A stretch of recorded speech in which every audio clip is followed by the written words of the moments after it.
me voy a hablar de la guerra, de una manera rigurosa en lo historiográfico, con Marcelo Larraqui. ¿Qué tal? Querido Marcelo, ¿cómo estás? Buenas noches, gracias por Gracias invitarme. a vos por venir. Bien. La guerra invisible. Primero dame...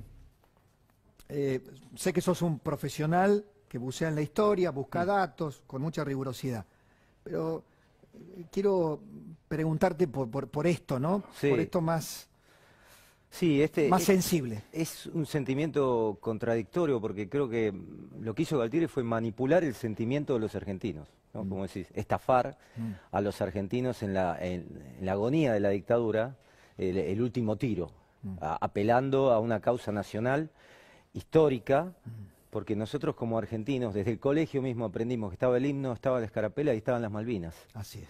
De toda la vida fue esto así. Entrábamos después de formar, recuerdo claramente, durante la guerra, entrábamos con la marcha de Malvinas. Tras un manto de neblina íbamos con los guardapolvos blancos a la escuela pública donde yo iba en Córdoba. Y eso era un sentido de pertenencia, ¿no? Es decir, un territorio despojado. Mirá, yo estuve en Malvinas 15 días, hace unos años, y sentís algo extraño cuando estás ahí, porque te das cuenta que no es tu país, pero sentís que estás en tu país. Qué cosa Es ambivalente. No estás ni en España ni en Santa Fe, Claro. ¿no? Vos decís Claro. Santa Fe, pero acá es como querés comunicarte con el otro, lo sentís tu hermano, de alguna manera, pero habla otro idioma, Claro. sospecha de vos, no te entiende. Y lo que hizo Galtieri fue romper con una diplomacia que estaba avanzando en ese momento. Había acuerdos. Ya voy en a ir ese con momento. tu tesis, Sí, con sí. tu descubrimiento, que me Sí. parece formidable, ¿no? Sí. Pero te leí en una entrevista que te hicieron, en los 70 había diálogos, Sí. se había acumulado un capital de Sí. entendimiento Sí. hasta la guerra. Hasta la guerra. Hasta la guerra. Bueno, de hecho las islas estaban desprotegidas por eso, militarmente en esa etapa. No se esperaba que esto pudiera suceder. Yo creo que Galtieri no tenía, la dictadura no tenía agenda política ya. Claro. Es decir, ya después del exterminio, y después del Mundial 78, empezaban a verse como la hilacha de lo que era la dictadura, los desaparecidos, la deuda externa, la economía en baja. Y Galtieri, entonces ahí, pensando que Estados Unidos va a ser neutral en esta idea, de esta alianza como del niño mimado de Estados Unidos en el sur, piensa que va a superar la alianza estratégica de Estados Unidos con Inglaterra en la OTAN. Y piensa que esto es una rémora del colonialismo, que las fuerzas de tareas no van a venir. Yo lo estudié mucho esto en la Guerra Invisible, y la idea de Malvinas es de Anaya, el almirante Anaya, que la tiene en la cabeza durante toda su carrera naval, pero necesita un hombre del ejército que la ejecute. Y a la vez Galtieri necesita que un hombre de la Armada lo apoye a él para destituir a Viola. Entonces se conforma esa alianza y a partir del primer día ellos deciden ocupar las islas, en diciembre del año 81. Ya voy con la tesis de que un grupo comando inglés llegaron Sí, a Tierra del Fuego. a Tierra del Fuego, Sí, a sí, Río sí. Grande. Sí, sí, exactamente. Esta es una operación clasificada, un secreto de guerra, tanto por la Argentina como por Gran Bretaña. Yo entré en los archivos militares británicos y esta operación la reconocen, pero no la describen, ¿no? Dicen, nosotros hicimos 4 operaciones en el continente que todavía no podemos contar, ¿no? Si ponen los títulos. Argentina la niega. ¿Por qué? Porque esto de alguna manera es el único acuerdo que tiene Gran Bretaña con Argentina. Decir que no hubo teatro bélico en el continente. Y excluir, ¿por qué? Porque para Gran Bretaña era una preocupación porque rompió la zona de exclusión. Violaba la zona de exclusión, claro. Sí. Y para Argentina, después, termina siendo un problema. Vos sabés que los veteranos del continente fueron reconocidos como tales del 84 al 88 y recibían sus pensiones, su reconocimiento, su medalla. Y después, por un decreto, después de la presión cara pintada, después de los alzamientos cara pintada, hubo 10.000 soldados que directamente los apartaron y dijeron, ustedes no participaron en ninguna guerra. Entonces yo cuento acá una historia de primera mano, porque yo encuentro al hombre que en realidad aterriza, es el jefe de la patrulla, el capitán Legg, aterriza a los 28 años en Tierra del Fuego, era el Special Air Service, es una fuerza especial.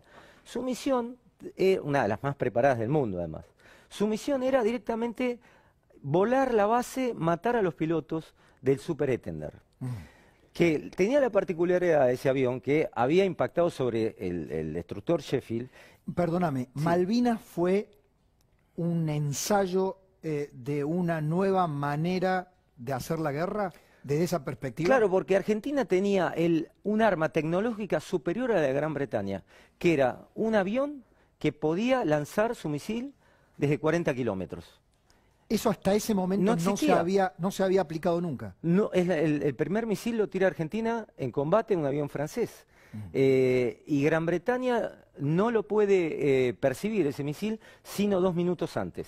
En cambio, los aviones tradicionales los va traqueando hasta 15-20 minutos que tienen que atravesar los barcos y lanzar las bombas a la usanza de la Segunda Guerra Mundial. Entonces, Thatcher el 8 de mayo decide invadir el continente con 2 aviones Hércules que estaban en la isla de Ascensión y antes enviar una patrulla de exploración y o ataque. Eso era un comando suicida prácticamente. Era un sacrificio humano, como en toda guerra, porque ellos decían, si a nosotros nos golpean sobre el Canberra con ese misil, matan a 5.000, alguien se tiene que sacrificar.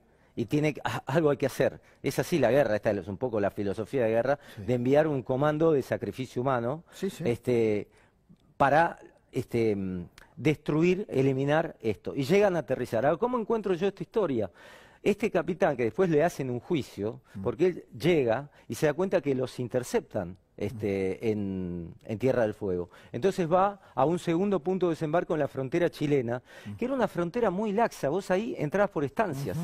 Había una estancia muy conocida que se llama el Cóndor, por ejemplo, desde Tierra del Fuego chilena a la Argentina. Y desde ahí intentan entrar, pero ahí pierden comunicación, comida, y son 8 hombres dando vueltas por el continente. Como una especie de patrulla perdida. Una patrulla perdida, donde además ya había otros comandos en Tierra del Fuego chilena, comandos británicos, ¿no? Entonces, ahí van 2.000 hombres a buscarlos. Ahora, ¿cómo me entero yo de esto? Sí. Esta es un secreto esto es secreto de guerra de los 2 estados. Que no están desclasificados. No está desclasificado. Argentina tampoco lo desclasifica, el Ministerio de Defensa, porque tiene que admitir que hubo una guerra en el continente. Y ahí hay 10.000 soldados que no les pagan la pensión. No te puedo creer que es por eso. Bueno, este fue el acuerdo de sacar el continente a la guerra, y después cuando vinieron los soldados en el 84, empezaron a repartir pensiones tipo punteros políticos. Sí. Yo te digo, hay pensiones de civiles de Malvinas que tenían 10 años y cobran las pensiones como haber participado en la guerra de Malvinas. Se repartían entre barras bravas, punteros políticos, de todos los gobiernos, de toda la vida esto fue así. Era una caja política las pensiones. Por eso quedaron 10.000 afuera y otros muchos civiles o conscriptos que solamente alguno puntual de la Marina y de la Fuerza Aérea que los cobran, pero no del Ejército.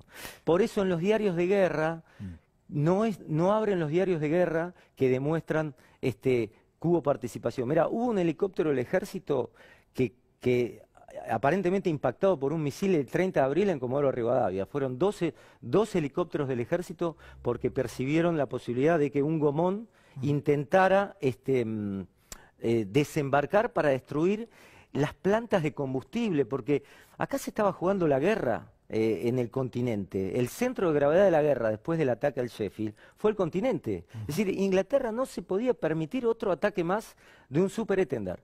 Y buscaban destruir las plantas de combustibles, la base aérea, tenían un radar en Punta Arenas. ¿Por qué no se llevó a cabo eso, finalmente?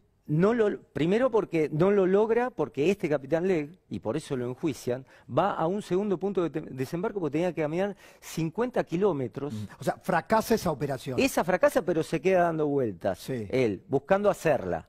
Y después lo que tiene Argentina, le cuesta mucho detectar dónde estaban los buques británicos. Y recién impactan el 25 de mayo. Otra vez, que Gugar, el jefe de la fuerza de la flota británica, dice, bueno, podemos llegar a perder la guerra, pero fíjate la importancia que tenía, que en el Atlantic Conveyor, cuando lo hunden, llevaban todos los helicópteros de transporte de tropas, y se hunden, entonces por eso la tropa británica tiene que ir caminando 105 kilómetros, porque estaba previsto que fuera en helicóptero. Ahora, para cerrar la idea, ¿cómo yo consigo esto? Con el diario de guerra de este capitán que vive en la isla de White, tiene 64 años, pero lo tiene que firmar con otro nombre, cuando subasta las medallas hace 2 años, ¿no? Yo me metí en el sitio de internet y decía, el subastador escribe un libro con el nombre de William Barnes, que se llama Aceptación Final, donde él cuenta esta historia, ¿no? Marcelo, gracias por tu testimonio. Acá está el libro, permítimelo. La guerra invisible, de Marcelo Larraqui, el último secreto de Malvinas.